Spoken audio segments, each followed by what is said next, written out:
respecto a cómo se encuentra la capital y cuáles son los problemas que les preocupan a los limeños y a los chalacos. Todos los años, Lima Como Vamos hace este esfuerzo y hoy, esta noche, van a compartir con nosotros los resultados de esta investigación. Y quiero agradecerle a Lima Como Vamos y a Patricia Alata que nos atienda esta noche y darle la bienvenida al programa. Patricia, ¿cómo te va? Qué gusto estar contigo, muy buenas noches, bienvenida, gracias por acompañarnos. Muy buenas noches, Carlos, muchas gracias por la invitación, es un placer estar con ustedes. Patricia, sé que la investigación ha sido ardua, ha sido larga. Entiendo que Datum les ha echado una mano. ¿Por qué no comienzas un poquito primero contándome los objetivos de la investigación y luego entramos un poco a desmenuzar los resultados? Sí, de hecho esta es una investigación que nosotras siempre la mantenemos viva.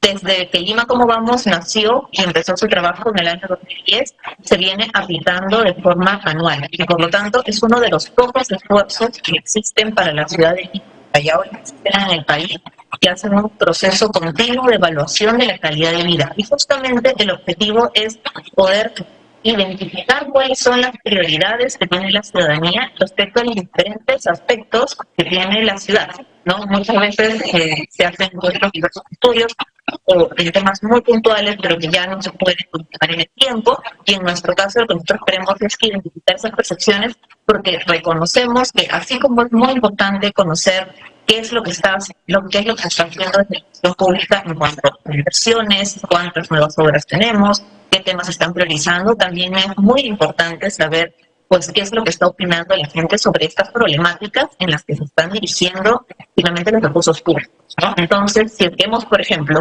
aumentado cantidad de verdes o estamos incrementando el presupuesto para transporte, ¿por qué las personas siguen percibiendo que esto está en mal estado? ¿Cuáles son las opiniones que tienen al respecto? Y finalmente, pues esto pues, de los indicadores que vamos a profundizar en las soluciones y que finalmente se puedan tomar más decisiones basadas en la evidencia. De acuerdo. Patricia, te estoy escuchando un poquito raspada la voz y te puedes alejar un poquito del micrófono.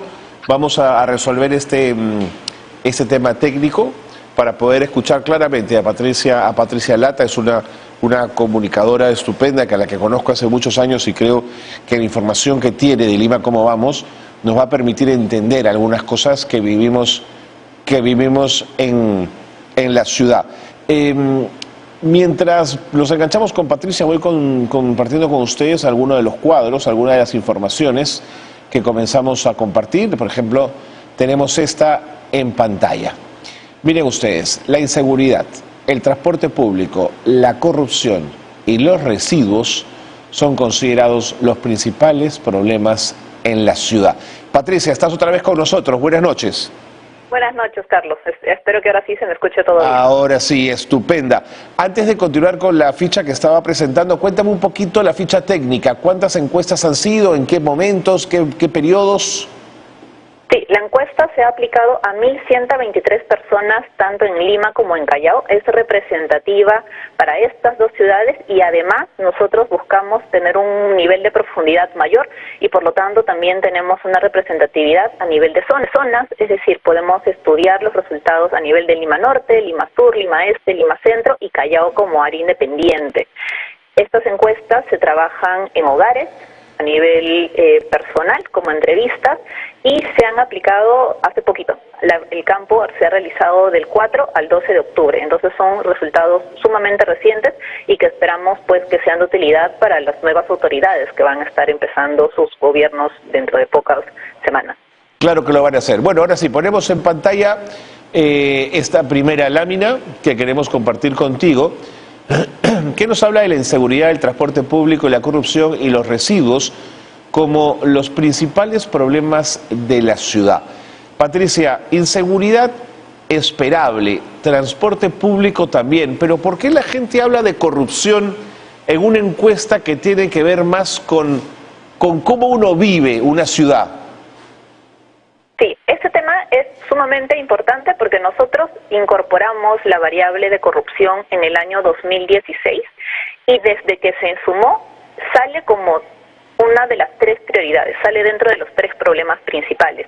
Y justamente creo que eso nos permite también dejar este discurso de que las personas no estamos interesadas en la corrupción y que ya la identificamos como un problema que afecta a nuestra calidad de vida de forma directa. Es decir, ya identificamos que la corrupción es un problema que finalmente afecta cómo se está invirtiendo, hacia dónde se están dirigiendo los recursos, hacia dónde no se están dirigiendo los recursos, y que finalmente pues esa carencia de transparencia, de buena gestión, lo que hace es ahondar las problemáticas que también subsisten pues ahí en el resto de la relación de los temas evaluados. Clarísimo. Además, particularmente en Callao, sí es necesario mencionar que la percepción de la corrupción como problema principal es incluso más alto que el transporte público, sale como en segundo lugar. Ok. Ahora, en relación a la encuesta 2021, también tenemos a inseguridad en el primer lugar. Esa sí no se mueve, ¿no, Patricia? Esa no se ha movido, no, de hecho en los 13 años que venimos trabajando este estudio, siempre ha salido inseguridad en primer lugar y muy por encima del resto de las problemáticas. Pero ahí tenemos también temas a identificar, porque cuando nosotros profundizamos en cada uno también de los temas que tenemos ahí presentados, cuando nosotros vemos la percepción de inseguridad, si bien esta se mantiene como prioridad y viene incrementándose, las personas que han sido víctimas de delitos, de hecho, vienen reduciéndose. De acuerdo a las cifras de INEI, desde hace más de 10 años el porcentaje de victimización viene disminuyendo, pero el de percepción se mantiene e incluso sube. Entonces, es ahí donde también nos permite identificar cómo es que tenemos que repriorizar las políticas vinculadas a la seguridad ciudadana, que no van solamente hacia el aumento de la vigilancia o el aumento de la detención de personas que delinquen, sino que estamos hablando de incrementar justamente la sensación de bienestar que tienen las personas en las calles, y eso va por incrementar la iluminación, mejorar la gestión de los residuos sólidos, incrementar la circulación de las personas, porque cuando un lugar está solitario, pues uno no se siente seguro, y eso es lo que impacta directamente en la percepción de la gente. Interesante, claro, porque inseguridad es todo eso que has mencionado. Vamos con el siguiente cuadro, por favor, compañeros, nos ponemos en pantalla, el tiempo nos gana y queremos aprovechar que Patricia está con nosotros para poder desarrollar esta investigación. Acá tenemos una lámina que nos dice que el 60% de personas que trabajan o estudian se movilizan principalmente en el transporte público. Tenemos bus, ¿no es cierto? Para los que trabajan fuera de casa, el bus es fundamental, igual que la combi o cúster, en fin, van de la mano, el automóvil propio. Y en estudios, la mayoría de la gente que estudia sigue manteniendo el bus o la combi como la principal forma de movilidad. Entonces, Patricia, si el 60% de personas que trabajan o estudian se movilizan principalmente en transporte público, hay que meterle plata, interés, a que tengamos un mejor servicio de transporte público en la ciudad. Efectivamente, la forma más rápida y eficiente de mejorar la calidad de vida de las personas que viven en la ciudad de Lima y Callao es mejorar el transporte público, hacerlo de calidad, hacerlo seguro, hacerlo mucho más económico, y finalmente eso va a impactar directamente tanto en los bolsillos y en las condiciones en las que las personas viajan. Es muy importante recordar que las personas nos movilizamos por objetivos, ¿no? Que es algo que también hemos evaluado dentro de nuestro estudio. Las personas nos movilizamos para ir a trabajar, para ir a estudiar, para ir por recreación, para poder atender las necesidades. Entonces, nuestros viajes y la calidad con la que los hacemos finalmente son delimitantes para estas oportunidades que podemos tener para reducir nuestras condiciones de desigualdad y de pobreza que existen. Súper interesante. Ojalá que en ese sentido las líneas de metro pudiesen ir mucho más rápido en su proceso de construcción. Vamos con la siguiente gráfica, por favor, para compartir con Patricia Lata de Lima cómo vamos y ver los resultados a la siguiente pregunta. La tenemos ya en pantalla. Fíjense ustedes, el 8% de personas camina a su trabajo, el 2,4% se mueve en bicicleta y el 10,4% usa un modo activo. ¿Qué cosa es un modo activo, Patricia? Sí, justamente modos activos es lo que se llama a aquellas formas de movilizarse que implican una acción activa de la persona, ¿no? En esta agrupación está bicicleta, está caminata, también pueden estar otros modos como scooters, etcétera.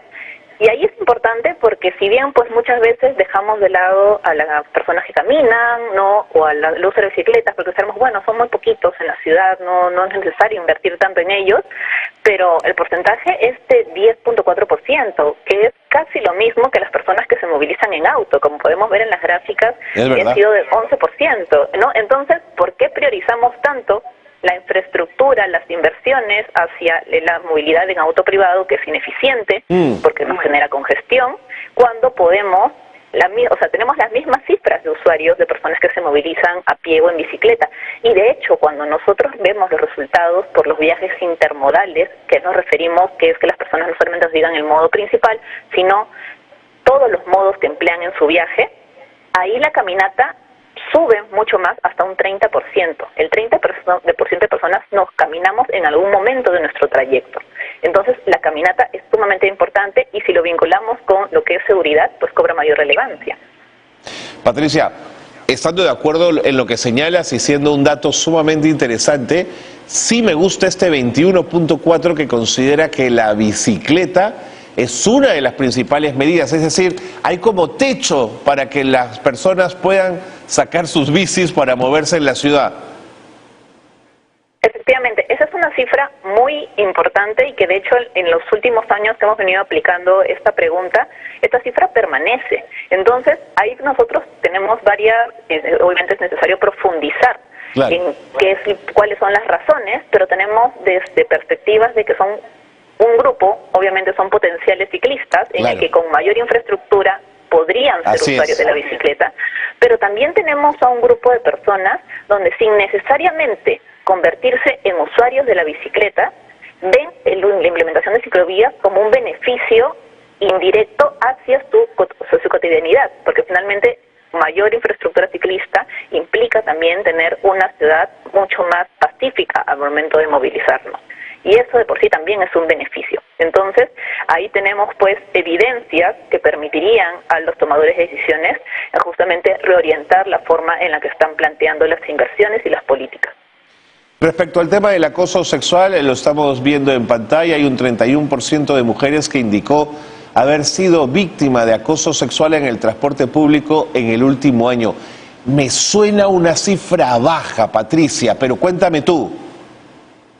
Sí, de hecho, al consultar sobre victimización y particularmente en circunstancias donde justamente tienen esta agravante fuerte hacia las personas, es difícil para las personas identificarse como víctimas. Finalmente, cuando se hace esta pregunta, una persona tiene que admitir pues haber sufrido de esta condición. Claro. Entonces tenemos tanto el porcentaje de personas, de mujeres que no quiere mencionarlo, como el porcentaje de mujeres que no reconocen las distintas acciones como acoso callejero. Porque nosotras al hacer la pregunta no preguntamos ¿usted ha sufrido de acoso?, sino preguntamos ¿ha sufrido silbidos?, ¿ha sido víctima de miradas?, etcétera, etcétera, no una relación ahí de distintas condiciones que puede sufrir una mujer. Pero efectivamente, cuando se pregunta por victimización es bajo, pero que ya exista al menos 3 de cada 10 mujeres que admite haber sufrido este tipo de circunstancia al momento de movilizarse en el transporte público, pues también hace sumamente relevante las políticas integrales al momento de trabajar el transporte público, porque finalmente cuando nosotros vemos las cifras de uso de los distintos modos de movilizarse por géneros, las mujeres somos las que usamos más el transporte público, somos más las que caminamos, mientras que los varones son los que se movilizan principalmente en auto privado. Correcto. Patricia, el tiempo me ha ganado. ¿Dónde podemos encontrar el informe? ¿Está en PDF, en la página web? ¿Lo podemos descargar de ahí, perdón? Sí, exactamente. Todos nuestros informes y nuestros reportes justamente se hacen con una vocación de servicio y por lo tanto son públicos, son gratuitos y se pueden descargar no solamente el PDF, que es la versión amigable para poder identificarlo, sino que también se pueden descargar las bases de datos, las tablas descriptivas para que pueda también haber una profundización en los análisis. Lo que queremos es de que justamente pueda permitir que se ahonden estas cifras y que finalmente tomemos mejores decisiones para el beneficio de todas y todos. Patricia Lata, me encantó conversar contigo. Muchísimas gracias. Gracias por la información y será hasta la próxima. Un abrazo, Carlos. Cuídate. Gran abrazo. Patricia Lata, directora, ahí la teníamos, directora de conocimiento de Lima. ¿Cómo vamos? La información que hemos dado ha sido solamente las láminas que el tiempo nos ha permitido. Es una investigación muy importante. Atención, alcaldes distritales de Lima que van a ahora el 1 de enero a asumir responsabilidad. Tienen varios elementos que tomar de aquí para tomar decisiones. Lo medioambiental, por ejemplo, está en la investigación. El tema del consumo de agua, el ecosistema.